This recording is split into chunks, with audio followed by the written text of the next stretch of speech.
نحمدہ و نصلی علی رسولہ الکریم اما بعد۔ آج کا پروگرام قرآن حکیم اور ہماری زندگی سورۃ الحج کی آیت نمبر 49 تا 78 کے خلاصے پر مشتمل ہے۔ ابتدا میں اللہ جل شانہ کے کلام وما ارسلنا من قبلک میں اللہ جل شانہ نے نبی اور رسول کا فرق بتایا کہ یہ دو الگ الگ مفہوم ہیں۔ رسول وہ ذات ہے جس کو نئی شریعت اور نئے احکامات اور نئے قوانین دیے گئے ہوں، جیسے کہ حضرت داؤد علیہ السلام کو زبور کی صورت میں مکمل نئی شریعت ملی جس کی وہ تبلیغ کیا کرتے تھے۔ ایسے ہی حضرت موسیٰ علیہ السلام کو تورات دی گئی اور حضرت عیسیٰ علیہ السلام کو انجیل کی صورت میں تعلیمات دی گئیں، اور آقائے دو جہاں حضرت محمد مصطفیٰ صلی اللہ علیہ وسلم کو قرآن کی صورت میں ایک مکمل نئی شریعت ملی جس نے پہلے والے تمام شریعتوں کو منسوخ کر دیا۔ آگے اللہ جل شانہ نے کفار کو مخاطب فرما کر فرمایا کہ القی الشیطان فی امنیتہ، کہ کفار جب تم پر وحی نازل ہوتی ہے تو وہ خالصتاً اللہ کا کلام ہے، اس میں شک اور شبے کی بالکل بھی گنجائش نہیں ہے، اور جب اللہ کے کلام میں شیطان اپنی طرف سے کچھ الفاظ ملا کر آپ کے دل میں وسوسے ڈال رہا ہوتا ہے تو یاد رکھنا یہ خطرناک وسوسے ہیں جو تمہیں بتوں کی عبادت کی طرف راغب کرتے ہیں، لہذا شیطان کے ان حملوں سے اپنی حفاظت کر کے صرف اس کلام اور وحی پر عمل کرتے رہو جو اللہ کی طرف سے اپنے نبی کو دی جاتی ہیں۔ ارشاد فرمایا والذین ہاجروا فی سبیل اللہ۔ ان آیت مبارکہ میں ہجرت کا معنی بتلایا اور مہاجرین مکہ کو تسلی دی کہ یقیناً ہجرت کوئی آسان کام نہیں ہے کہ آپ اپنے گھر، اپنے قوم اور قبیلے کو چھوڑ کر مکہ سے مدینے کا سفر کر رہے ہو۔ صرف اتنا ہی نہیں بلکہ کفار کی طرف سے جو تکالیف آپ کو دی جا رہی ہیں جسمانی طور پر، قولی اور فعلی، اللہ جل شانہ دیکھ اور سن رہے ہیں، لیکن تمہیں پریشان اور فکر مند ہونے کی ضرورت نہیں ہے۔ ان تکالیف کے بدلے اللہ جل شانہ نے تمہارے لیے ایک عظیم الشان انعام جنت کی صورت میں بنایا ہے جو تمہیں آخرت میں دی جائے گی، لہٰذا دنیاوی پریشانیوں پر فکر مند ہونے کی ضرورت نہیں ہے۔ اور ساتھ میں اللہ جل شانہ نے یہ پیغام بھی دیا کہ اگر ظالم نے تم پر ظلم کیا ہے تو پہلی بات تو یہ ہے کہ تم اس کو معاف کر کے معاملہ رفع دفع کر دو،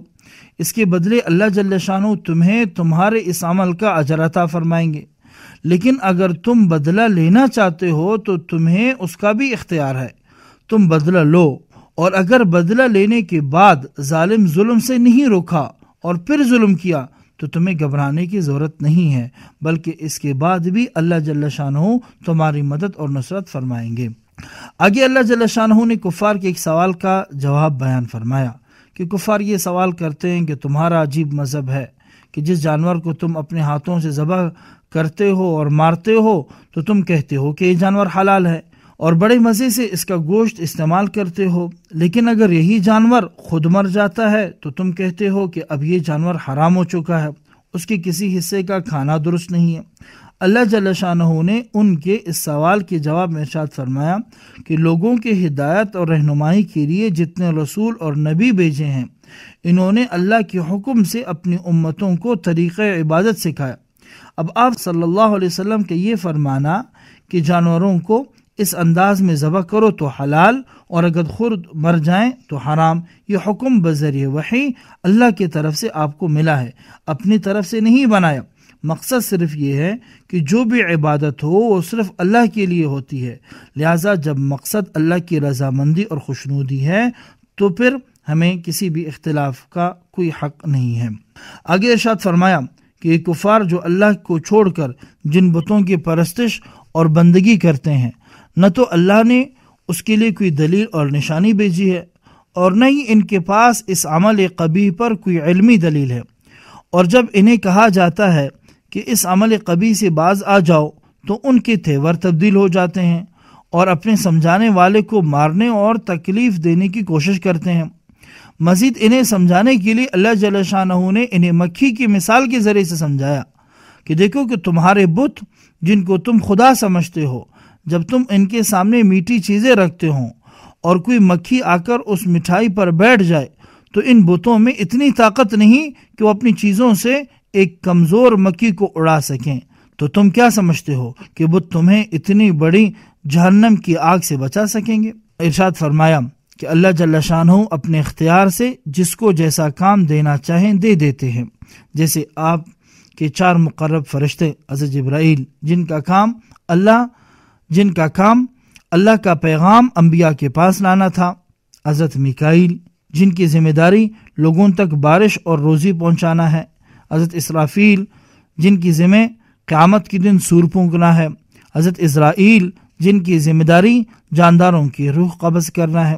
ارشاد فرمایا وجاہدوا فی اللہ حق جہاد، مجاہدہ کا معنی بتلایا کہ کسی مقصد کی تحصیل میں اپنی پوری طاقت خرچ کرنے کا نام ہے،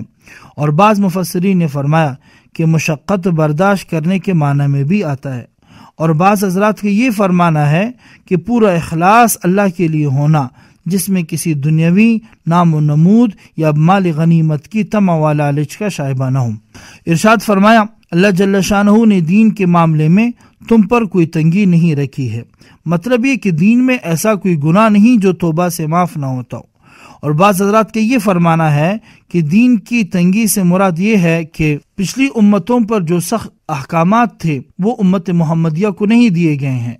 امت محمدیہ کا ہر حکم ایسا ہے جس پر عمل کرنا ممکن اور آسان ہے، اور ہر عمل قابل برداشت ہے۔ اور آخر میں امت محمدیہ کے ایک عظیم اعزاز کی طرف اشارہ کیا کہ جب محشر کا میدان سجے گا، ہر نبی اللہ کے سامنے جب یہ فرمائے گا کہ اے اللہ میں نے آپ کا پیغام اپنی امت تک پہنچا دیا ہے، اور جب ان کی امتوں سے پوچھا جائے گا تو وہ مکر جائیں گے کہ نبی نے آپ کا پیغام نہیں پہنچایا ہے، تو امت محمدیہ گواہی دے گی کہ اے اللہ آپ کے نبی نے آپ کا پیغام پہنچا دیا تھا، یہ لوگ جھوٹ بول رہے ہیں۔ جب ان پر سوال ہوگا کہ تمہیں کیا معلوم، کیا تم اس وقت موجود تھے، تو امت کی طرف سے جواب ملے گا بے شک ہم موجود نہیں تھے، لیکن یہ باتیں ہم نے اپنے رسول صلی اللہ علیہ وسلم سے سنی ہے، جن کے صدق میں کوئی شک اور شبہ نہیں ہے۔ آج کا پروگرام قرآن حکیم اور ہماری زندگی سورۃ الحج کی آیت نمبر 49 تا 78 کے خلاصے پر مشتمل تھا۔ دعا ہے اللہ جل شانہ ہمیں قرآن میں دی گئی ہدایت کے مطابق زندگی گزارنے کی توفیق عطا فرمائے، آمین۔ وآخر دعوانا ان الحمد للہ رب العالمین۔ This program is the sole property of Pakistan Broadcasting Corporation, Islamabad. Piracy in this regard is illegal.